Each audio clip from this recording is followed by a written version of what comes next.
I'm excited for the day, excited to see how training in a heat chamber differs from regular training at the gym. Yeah, I'm curious to see how my body responds to it. This past July was the hottest month in human history, as far as we know. No matter who you are, heat is going to be a greater part of our lives. And so I think understanding the physiology of what heat does to us and what humidity does to us is increasingly important. Any other questions? Questioning that egg sandwich I had this morning. So this is called a VO2 max test. And the basic idea is to run as fast as you can to understand your cardiovascular fitness. Keep going, keep going, keep going. Nice.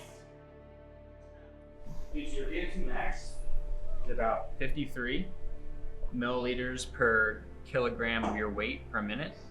You're in the 95th percentile for your age. I'll take that. I'll take that.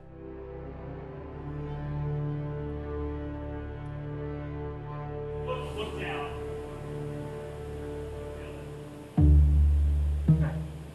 You know, this is one of the labs that actually is able to simulate direct sunlight. So it's not just the ambient temperature, it's not just the humidity, but it's also mimicking what it's like to be out in the sun. I'm gonna be walking basically on this treadmill for the next 2 hours in 104-degree heat with 40% humidity. They're gonna be tracking all sorts of different metrics to try to understand my tolerance to extreme heat.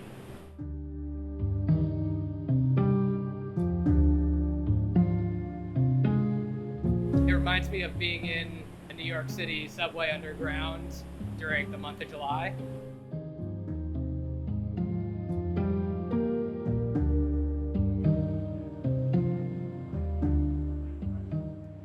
I have maybe a slight headache. I just feel extremely puffy everywhere. You'd have to cut my finger off to get my wedding ring off right now.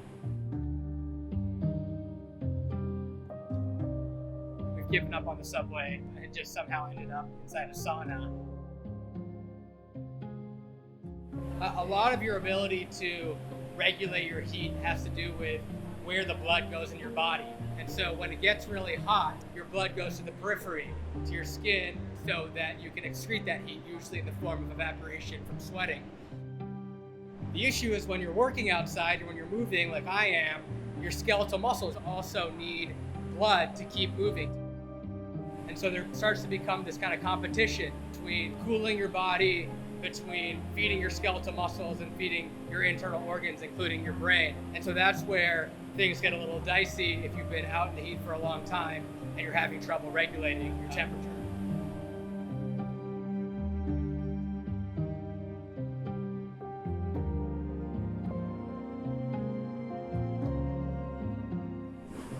Well, you are done, so we can go ahead and stop. So if you want to go ahead and hold on to the treadmill and press stop. All right, great. And then I'm going to go ahead and unhook you here. If you want a final sip of water, go ahead and take it.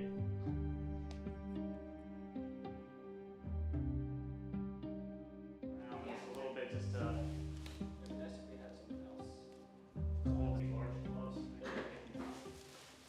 And then remember, where I pour, you do it okay?